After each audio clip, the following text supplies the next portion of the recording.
Welcome to Manuscript Mentor Book Launch and Celebration. We're so glad you're here. So welcome, everybody. And as people are being admitted into the room, this is so fantastic. So happy to see you all.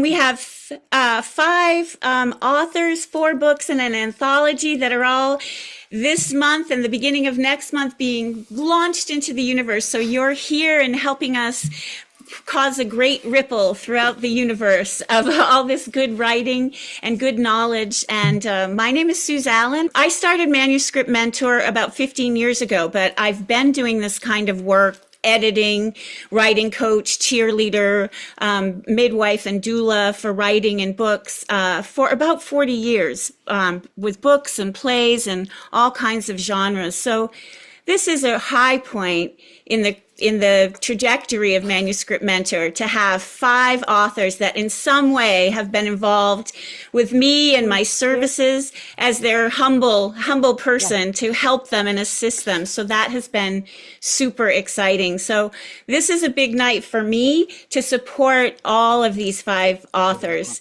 who mean so much to me. And once you get their book will mean so much to you if you're not here knowing them yet. So as I was saying, this isn't about me tonight. It is about our authors here. I want to share how I came to work with these 5 geniuses of heart and soul and science and technology, Nancy.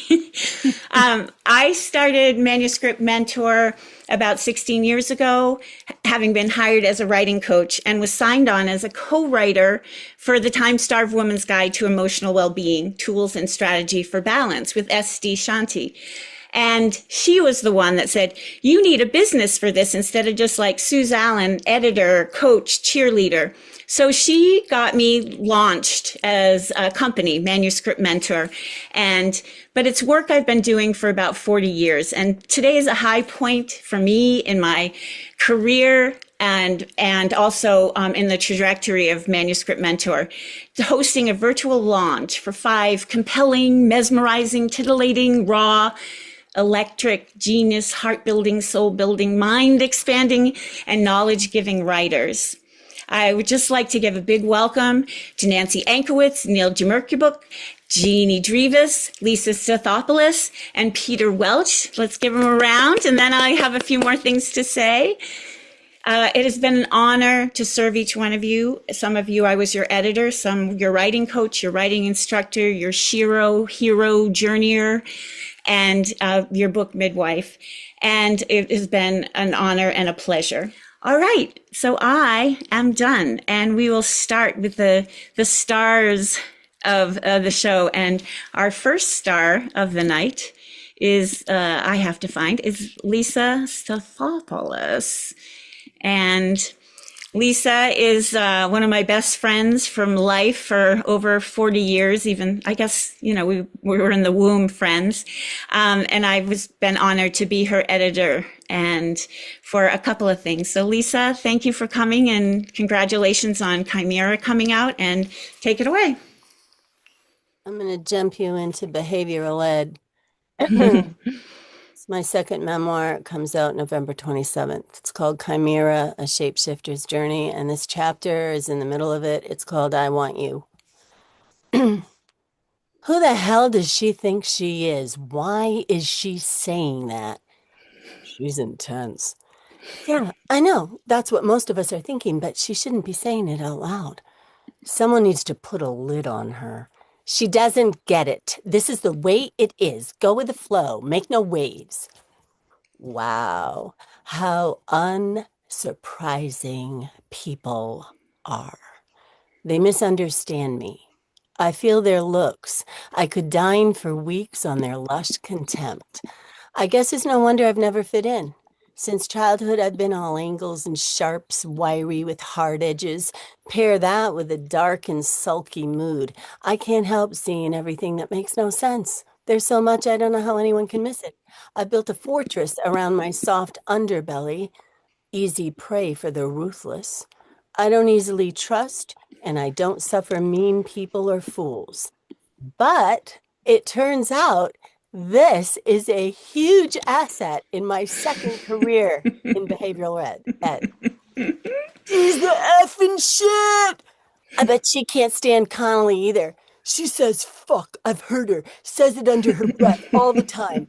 She called Josh and Adam douchebags. No way. Josh go right off. Nope. Cracked right friggin' up. Effing douchebags. She owned that dude. Sweet. She said no bench, no friggin' detention. She meant it, man. She gets it. She's the shit. Ms. S, you're the shiznit. Ah, I love a chorus of young voices. A lifetime on stage makes me a perfect fit for my second career with kids whose behavior menaces.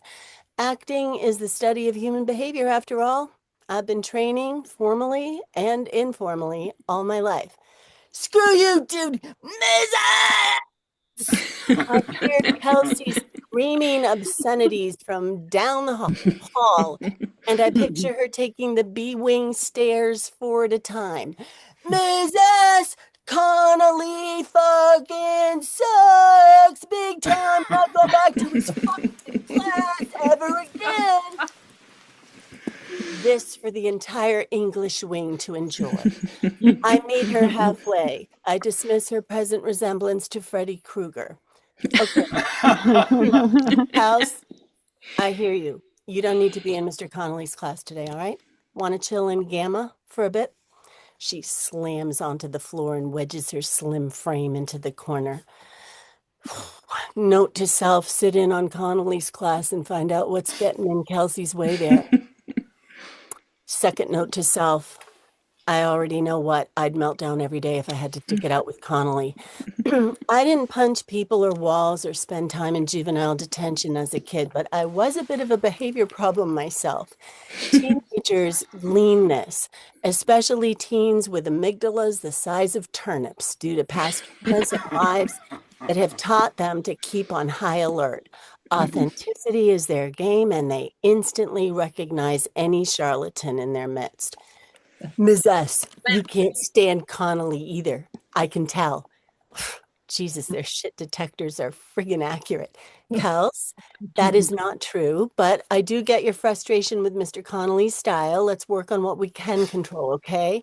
Hey, Kels, chillax. Want to smoke later?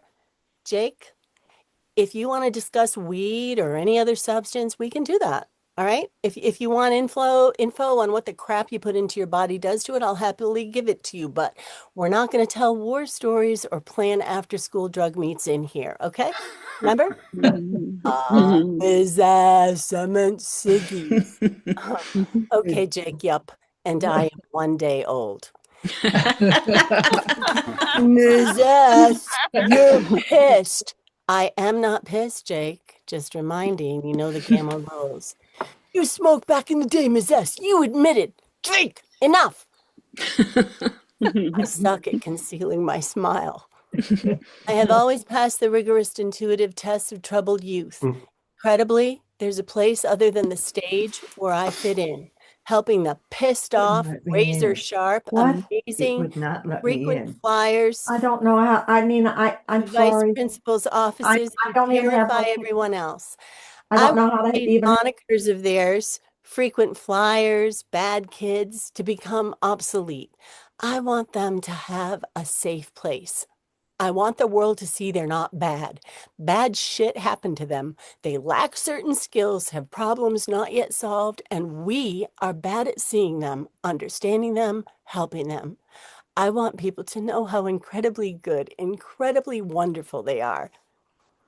Suddenly, Gamma's door slams open, bangs against the wall, bounces back to ajar. A bear-sized male student wearing a torn and faded sweatshirt with sketchy emblazoned on it strides in. Lunchtime in Gamma is pretty predictable. Smells like ass in here. This refrain is common upon introduction of any unfamiliar scent, as well as frequently heralds the entrance of any behavior kid into Gamma. Graham, this is my lunch. It is tuna fish salad. Something offered in the commons almost every day. It is a fish, which is a food. Okay? Well, it smells like friggin' ass. Hey, Aren't you supposed to be in American Studies right now? Shelby blows and no, I ain't going. Hmm. Maybe we can think of another way to express your disappointment and contempt for Mr. Shelby, okay? Like I said, he blows. Hmm. What are you guys talking about in American Studies right now? The effing colonists, so effing sick of colonial shit. Ah, the effing colonists, love that. Can't get enough of that. Well, maybe if you can stick that class out until June, you could discover why and how those musket bearers left us with the sacrosanct 11th commandment, also known as the Second Amendment, right? Fuck the Second Amendment. It's called an amendment. Get a fucking dictionary. Exactly. That huge brain of yours needs a more challenging class, I think. After I eat, we'll chat. How about you sit down? Bunks himself down at the circular table and glowers. Hey, Ms. S. Yes, Graham? Where's Crockett? I got math shit. Good idea. Do some math. Crockett's in Weymouth's class. He can help you next block. Hey, Ms. S. You have that weird apple? That apple thingy, that smelly thing? Smells good. Yep. It's on my desk. You want it? Yeah. He lumbers over and I hand him a clove apple I made around Christmas time. The response to it then was so astounding you'd think I'd created Candy Crush. He twists it in between his ham-sized hands, each knuckle bearing a poke and stick tattoo that spells H-A-T-E on his gear oil-stained fist. Raises the clove-covered apple up and nestles it below his nostrils. Breathes in deeply. It's friggin' weird, Ms. S, but it's kind of sick. Love you too, Graham. Just another moment to treasure with the coolest kids on the planet. Thank you, Lisa. Gorgeous. Thank you so much. So Chimera, A Shapeshifter's Journey is out, right? It comes out on the 27th, right? That is the day after Thanksgiving. They promise. They promise, yes. And it's Lisa's second memoir. She has one out there also called Make Me, which was her first. And can you tell them, Lisa, about your children's book that is also coming out soon? Oh, Pegasus Publishers UK has Forsyth, the Forlorn Firefly. That is, yeah, it's kind of for adults and kids and with beautiful, beautiful, may I not have any bias, but by my partner Michael Crockett illustrations of Maine and fireflies and Maine fauna and flora. Thank you. And Michael Crockett's in the Zoom room today. He did all the artwork also for Chimera and for Forsyth and the photo design in Make Me. So he's kind of popular with Lisa. Don't know why. Is it the talent or the looks or Anyway, thank you so much, Lisa. We love you. Thank you. Okay. So next up we have one of my favorite people. I've gotten to work with Neil Demirkibuk on her as a writing coach and teacher for her. And she has this beautiful book, but she's been in my memoir class. And before that, when I was an acting teacher, she was in all my acting classes. So she is the most generous soul you'll ever meet with the biggest heart who knows a lot about intuition. And she is here to tell you about her book, which is out, Down to Earth, Demystify Intuition to Uplift Your Life. So without further ado, Neil Demirkibuk. Hi. Yay! Hi. Thank you so much, Suze. I follow Suze. Whatever she teaches, I'll take. So I just hope she doesn't teach accounting. So next time. No worries about that ever. Teaching fun things, please. Yeah. So, okay, my book, Intuition. Why did I even write about intuition? It's because it's been a big thing in my life. For some time, it was huge in my childhood, early teenage years. Then during my teenage years, I kind of forgot about it, got too much into the analytical side of my abilities.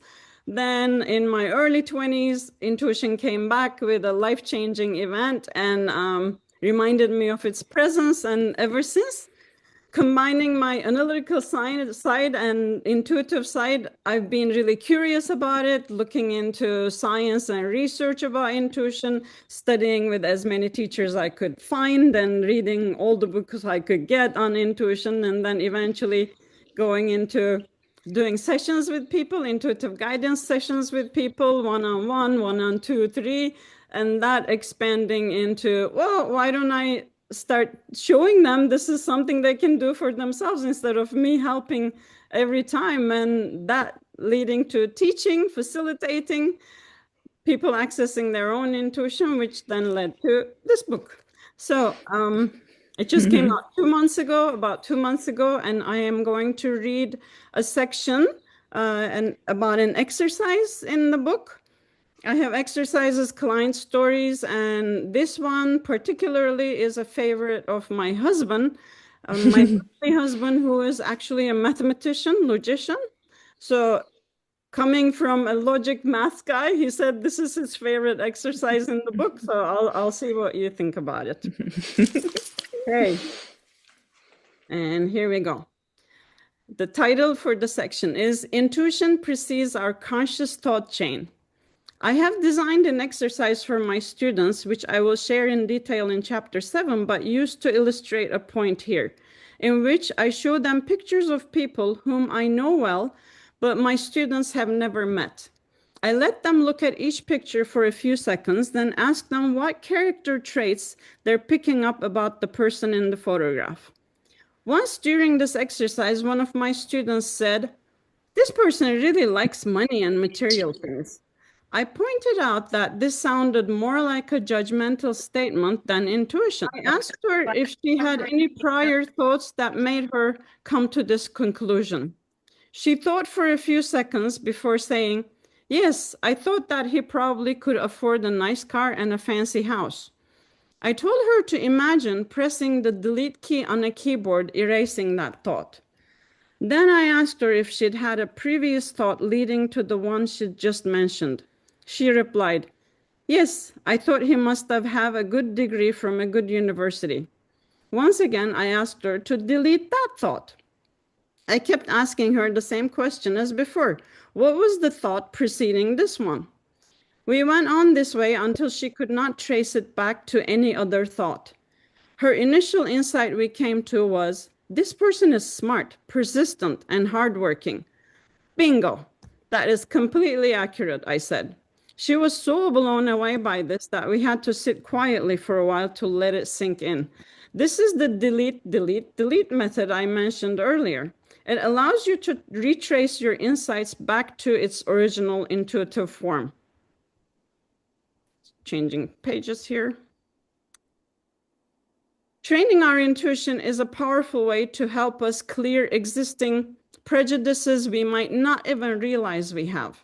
Using our intellect and intuition together in this way can make us more aware of our thoughts, some of which are biased judgments rather than accurate assessment of our experiences. Noticing them can help us push them aside. All positive change starts with awareness. One thing to note here is that retracing our thought patterns is not an unusual process. In fact, we do it quite frequently. For example, perhaps you start thinking about how to initiate a new part of a project for work. A few minutes later, you're wondering what to do with all the rusty paint cans in the garage. So you walk over to your garage. In your distracted state, you forget why you did so. But then you ponder for a moment and realize, oh, I know, I thought about how this phase of the project requires me to work with a different team. Then I thought about working with that team on an older project. That old project made me think of the old things in the garage and then about the rusty paint cans. Sometimes it can take a while to retrace our steps, but when we focus our attention and awareness, we realize that it's a lot easier than we may have believed. There you go. Yay. Well, I'm no mathematician or logician, but I enjoyed it. So thank you, Nil.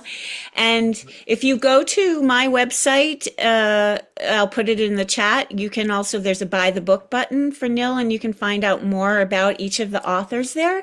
And Nil has so much to offer. Her book is fabulous, but I also recommend you study with her if you can, because that voice, right? That Turkish lilt that she has is so lovely. Thank you, Nil, so much. Thank you. And I also want to note for anyone who loves accounting, I actually love accounting. That was just. Aren't you like a doctor of engineering, PhD in engineering or something crazy also? Yeah, I have. You have it all. You have it all. Wonderful. And next up is Jeannie Drevis, and we've been having technical difficulties with Jeannie's picture, so we are just going to hear her words. So welcome, Jeannie Drevis. Sorry we can't see you, but she's amazing. I just want to say that this is my first book, and it's called Hand Making My House and Building My Life. I've edited a lot out of the books to fill in my time slot. So I hope everything makes sense to you all. So here we go. I'm going to start. Try as I do, I can only see so far into the structure of mine. I know my home will face south, have sun and moonlight flowing through every room. Bedroom facing east to wake me, living room west for late evening sun setting over the mountain ridge. The kitchen somewhere, the bathroom a distant dream. Bathrooms require septic tanks and fields and are just too expensive. I will have an outhouse to test the weather first thing every morning. My house will have that tactile quality I have craved from first childhood, examination of smooth bark on a stick, soft fur of cat, and lichen on stone. I want touchability, emotional response. I want to nail and remember the nailing of every 2x4, 2x6, and 2x8. I don't have blueprints, only rough drawings. I'm going to make a pole house, the whole building resting on upright locust trees I will be able to cut in my forest. Free for the cutting, indigenous. I won't have to know where every interior wall goes before I put up the outside walls and roof. I will create a shell, an empty space enclosed by wooden walls and lots of windows in which to fashion my dream, stick by stick. There is no one to stop me, no one to say formal dining room or egress or headspace. I will use my common sense, my uncommon sense, and fill in all the gaps with wonder. And so just when I'm getting started on this whole affair, actually the physical part, I'm standing deep in the woods with only a post hole digger in my hands and a digging bar stuck in the ground beside me. And I'm not going to leave until I dig 2 holes 4 feet deep. A post hole digger consists of a pair of metal jaws with 2 long wooden handles attached. No motors propel this piece of machinery.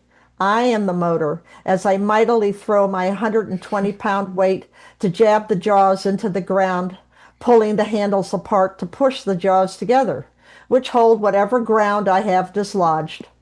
Jerking upwards, I release a small portion of dirt upon a growing pile of soil and rocks. Rocks, that's what the digging bar is for, because man, oh man, are there ever rocks comprising this ridge. The ground is so hard sometimes I must lift the bar and forcefully stab it down over and over, then wearily pick up the posthole digger to harvest my meager diggings. Somewhere in my mind as I drive by a farm or two, I see an auger attached to a tractor, a long line of dugout holes like huge molehills leading off into the distance. I never think, gee, I could hire someone to come dig these holes up at my place. No, I must do this by myself. I dig 2 holes per day because 4 feet down is a long way down. The digging bar or post hole digger only has about a foot of grip when I finally pull out a tape measure to find out that I've gotten to 4 feet. 1 down, 1 more to go, I exuberantly call out to the woods after I wait a minute as I am out of breath, 4 feet dug, one down, and 9, 8, 7, 6, 5, 4, 3, 2 to go. It can take me 2 hours to dig one hole, three when there are a lot of rocks. All I hear is the clunk of metal hitting rock and soil, and the raggedy breathing of my lungs, and the grunts emitted with each stab at the earth. All I am feeling is excitement, so relieved to have finally put dreams and talk and thought into action. I do this digging alone for 5 days in the early summer, sunlight filtering through the trees around me, sweat pouring down my face and hardening body. I am almost swimming in the Virginia summer atmosphere, but I keep swimming until the laps are done. And so the next little section is waves. Really, I'm really come quite a ways in my affair with my house. And this chapter is called "The Pit of Despair Becomes a Pond." I need water. It's part of the balance of the earth.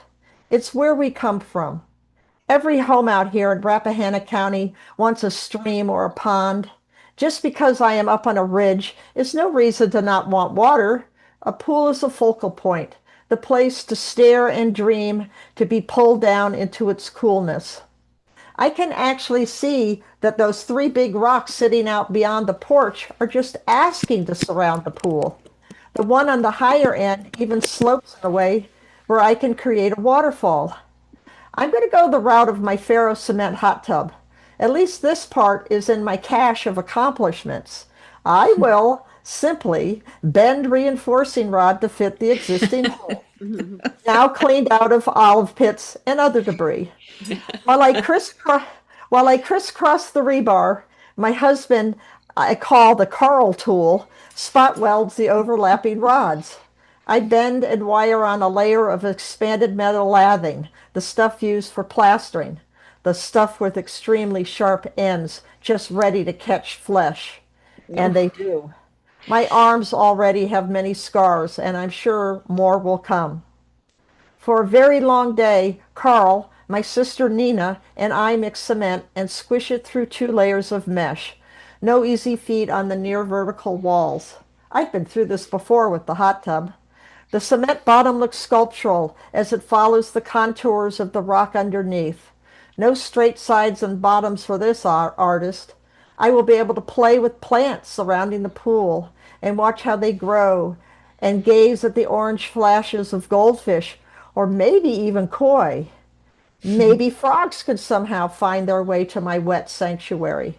It will be a living entity, not a hot pool of water used for my enjoyment every once in a while. I paint the cement black to create a mirror effect, an effect I can only imagine at this point. How will it be to see the sky and the trees lying in this pool of water? My back spasms out before the painting is finished, but luckily my friend Andy is visiting. She jumps in the still empty pool to finish painting it. Thank you, my girlfriend. The pool is filled. Aquatic plants and goldfish are added. The surroundings are planted with wildflowers I collect from the forest. I forage moss from an uprooted tree with exposed dirt, which is so inviting for the spores of this plant to take hold and become fuzzy green. I tuck it where the waterfall splashes. I love the glorious spring when these scavenged plants, bursting with intensity, are like an alarm clock going off. It's time to wake up. When I see the spring beauties blooming around my pool, my consciousness expands to envelop all those millions of spring beauties growing in this area of the Piedmont. The bloodroot, toadflower, wild azalea, rhododendron, trout lily, wood poppy. Up they come, some so briefly that I miss seeing them out in the wild. Carl and I sit out on the porch as much as possible. We are pulled by the soothing splashing of the small waterfall. I can hear it from our bed. My pool is the best thing I've ever made, with its aliveness always changing with the seasons. I've always been a creator, but I've never rested enough to enjoy and contemplate and meditate upon the objects I make. This is what I love about architectural ventures. They're useful, built in, not an object upon a pedestal, but a part of our environment. The pool's water and truth does reflect the sky and trees. The sunlit ripples echo off the underside of the porch roof until it too becomes liquid. Frogs and salamanders find this oasis. Little green Buddhas sit around the edge all day and once in a while snatch up a bug. They croak, but not too much. In the spring, tiny brown wood frogs appear spontaneously out of the moist forest floor, inundate the pool, amorously engage in mating for a few chirpily raucous days, lay masses of eggs, and depart. I cup my hands and scoop up the eggs and place them in the upper pool, safe from the feeding fish. They become tadpoles and diminutive frogs, and then they depart. The goldfish are huge now and are eager for food, morning and evening. I usually skim the pool first, and they know I'll feed them next. They really hit the fish pellets hard and sometimes come halfway out of the water. The larger ones swim as a school, an ever-changing kaleidoscope. I find myself putting down my novel, studying the pool and its surroundings, discovering a better story. That's it. Oh, beautiful, Jean. And the book will be out, I'm going to say January 1st. Okay, we'll be safe. Sure. Yeah. Great, Jeannie. And I'm Thank sorry you. we didn't see your beautiful face, but the reading was glorious. And now we are going to the lovely Nancy Ankowitz, who wrote Zoom to Success. What's the second part, Nancy? All of a sudden, I just went up on my... Oh, yeah. Zoom Present to like a success. pro. Present like a pro. Oh, I'm so glad you had to think about it for a second. I always do. I always do. I appreciate that. So I had the honor of being Nancy's editor on this book, and she's taken some classes with me, and she's amazing. And so let's spotlight her, shall we? Okay, coming out from University of Bridgeport Press, their first title in December. Okay, so we're among friends, right? So I can tell you a little story about my roots. A few months ago, I was getting my roots done by my hairstylist, Yuki. I was in that no one should see me like this stage, glasses off, hair color, bird's nest on my head, when I heard somebody call my name. Nancy, Nancy, Nancy. As an introvert, I did what we do best. I tried very hard to pretend it wasn't happening. Finally, I said, "Who is it?" Before she even answered, I knew I'd only seen her a few times over the decades. And now here she was, getting up and standing just a little too close to me. So I craned my neck to converse with her. Let's call her Penny from 3rd grade. Her opening line after all those years. "So you get your roots done?" Fast forward to this morning, new office, same theme. Being seen in unglamorous moments. I had a podiatrist appointment, and before I left the house, I caught a glimpse of, yes, my roots again. I did a quick DIY touch-up, hoped for the best, and ran out the door.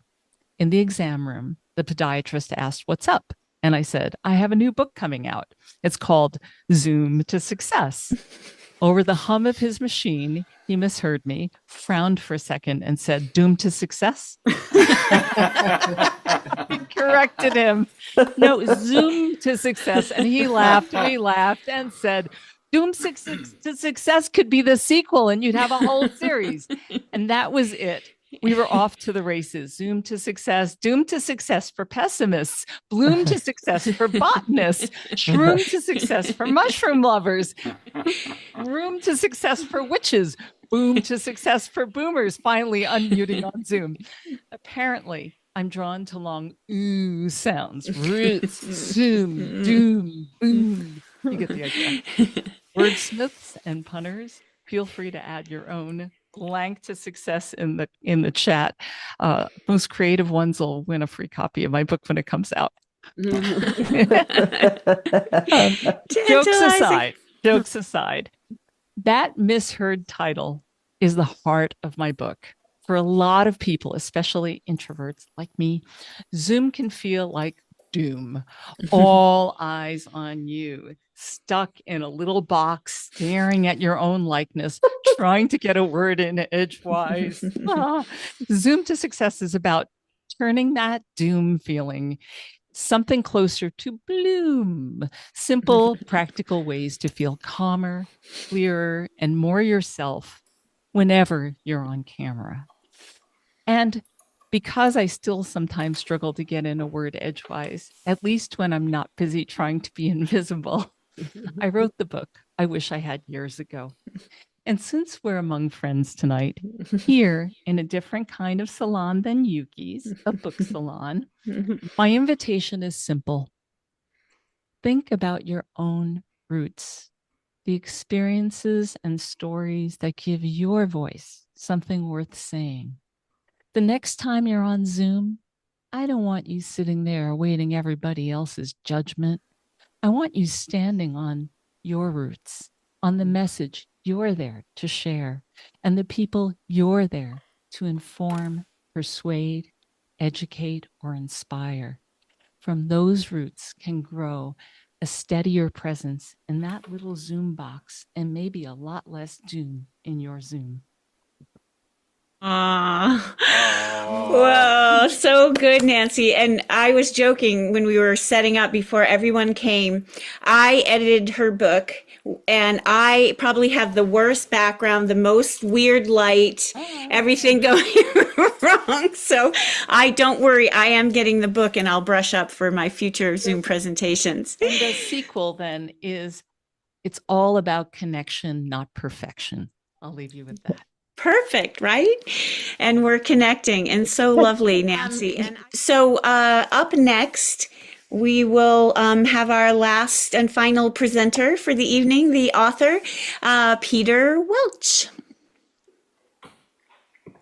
Hi, Peter. Hi, Suze. Thank you so much for including me. I'm just updating my suggestion for success, Zoom to Success for aspiring lovers. How's that? That's good. I like it. So you're part of an anthology, and I just think it's really interesting tonight. We have traditional publishing, we have hybrid publishing, we have self-publishing, and then we have part of Peter's memoir in an anthology. So do you want to talk about that a little bit before you begin your reading, and Yes, tell us what your book is? I sure would. The book actually came out this week. So here's the book, and I'm really excited about it. It is called 10 Piscataqua Writers 2026. It's an anthology of fiction, nonfiction, and poetry, and it's edited and produced by Maine publisher Philip Augusta. For those of you outside the region, I wanted to say a little bit about Piscataqua because it's such a beautiful word. It's an anglicization of the Abenaki words pesky, meaning branch, and tegui, meaning a river with a strong current, and refers to the tidal river that forms a boundary between New Hampshire and Maine. The river's watershed reaches over 1,000 square miles and 52 towns along the two state borders. And the chapter in 10 Piscataqua Writers is entitled Boyhood, Belonging, and Becoming, and as an excerpt from my memoir in the works, I Kiss the Ground, Boyhood, Belonging, and the Kinship of Nature. So I have a few sections to share with you.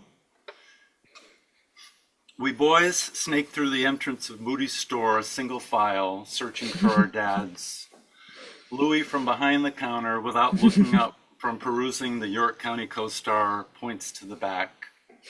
Ricky races ahead, following by the rest of us, and he's the first to arrive at the wide floor-to-ceiling door with its heavy metal latch, the walk-in fridge.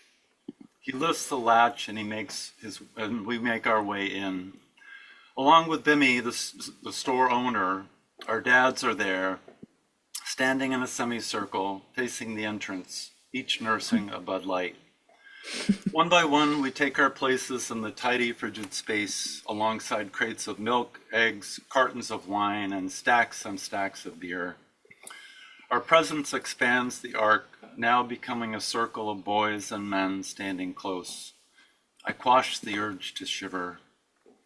My father holds his beer can close against his belly. We make brief eye contact, but that is all.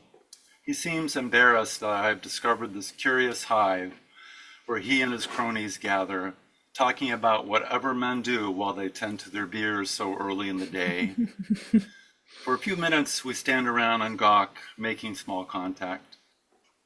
Eventually, our boy ringleader, Ricky, casually asks, "When do you know you're a man?"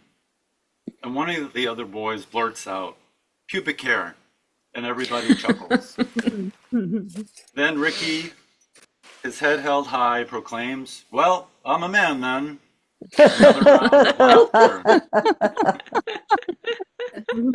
And with that, we boys take our leave from the walk-in, marching out as if we'd been dismissed from duty. I'm relieved. It was chilly in there and kind of boring. Dad and I never talk about this encounter. I wonder if he thought about it at all. I wonder if he considered coming home that day and sitting down with my brother and me and asking us if we have any questions about our lives as boys who are becoming men. Maybe he would have shared his own challenges, the hurdles he encountered in becoming a man himself. Maybe he would have invited us to ask him anything at all. And if he could help us to ease the transition, he would certainly do whatever he could to make life easier for us as boys on the verge of manhood. And then another section. So heartbreaking. Thank you, Suze. A stand of white pine separates our house from the neighbors. My brother and I meet Peter and Janie among the trees where we create our own kids' community in this shared neck of the woods. Today, we score scrap pine boards to build a tree fort. To begin the project, we identify a cluster of 4 trees with enough girth to hold a structure off the ground, something we'll climb up into. After our measuring and hammering, then making final adjustments to be sure the fort will hold our weight, we tack an old blanket scrap over the entrance and shimmy our way up and inside. The space is darker than I imagined. Still, the day's light finds points of entry along edges and knots in the wood. I scurry into the house to grab pillows so the fort feels cozier, home away from home. On other days, in this shared cluster of trees between our homes, we create imaginary rooms on the forest floor. During these projects, we draw out imagined space with the edge of a tree branch, used like a pencil in the dirt. Dropped pine needles augment the demarcations as we pile them to create the idea of rooms, a cottage with a living room, bedroom, and kitchen. We collect rocks and construct a stone walkway or fire pit. Weathered pine cones are everywhere, so we gather them in a stone circle, imagining a fire there. A bundle of pine needles raked with our fingers acts as a bed or sofa, a soft place to lie back and gaze at the tree canopy above, moving in the wind, sunlight dappling across our young bodies. A few weeks later, our cousin David visits with his mom, our favorite aunt Anita. She is statuesque and fun-loving and owns her own beauty shop in the basement of her home in Colchester, Connecticut. She teaches us about independent women and by living her life on her own terms. Her son David is feral and shares his wildness with us when they travel north to Maine for a visit. On a breezy afternoon, David and Paul and I squeeze into the newly constructed tree fort, relaxing and playing it cool in the confines of our tiny house among the white pines. David reaches into his pants pocket with a wry smile, pulls out a few Cools menthol cigarettes he pinched from his mother's purse while she wasn't looking. He strikes a match and lights his own cigarette with confidence and ease, then passes me and my brother each one, along with a matchbook. I tear a match from the inside cover, swipe it along the front striker, and hurriedly bring the cigarette to my mouth. I draw on the filter with all my might, hoping to ignite the tobacco on the first match. Suck on it, he says, urging as he pulls his own cigarette from his mouth, a manly clench between his thumb and index finger. With the second match, I spy an orange glow at the end of my cigarette. My first inhalation brings a sputter and cough as my lungs recalibrate, stinging from the tar and nicotine I've ingested. Pussy, David casually offers. Now I'm determined to keep this cigarette lit. The taste of mint and tobacco is a weird combination, and I puff and puff. After a few drags, a sucking in which causes a glint of the cigarette's ember, I lift my head, then exhale. I'm a cool cat now. The smoke casually lifts from the dim light of the fort's interior, drawn to the crevices and knotholes, pulling like a vacuum into the atmosphere, where it dissipates into nothingness. Thank you. Oh, thank you so much. So great. It's so good. Beautiful work, everybody. Loved it so much. And there's so much more. I know that, Peter's memoir is coming out. Lisa's got a children's book coming out on top of this. Nancy has published before, so you can check her books out. And Nil, I know she's already working on her second book, whether it's intuition or memoir. I just know it. That's my next phase with Manuscript Mentor.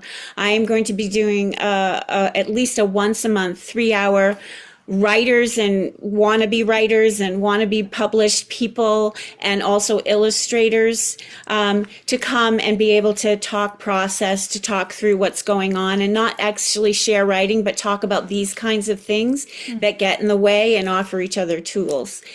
Thank you all for coming and being supportive. You can go to my website to find the book.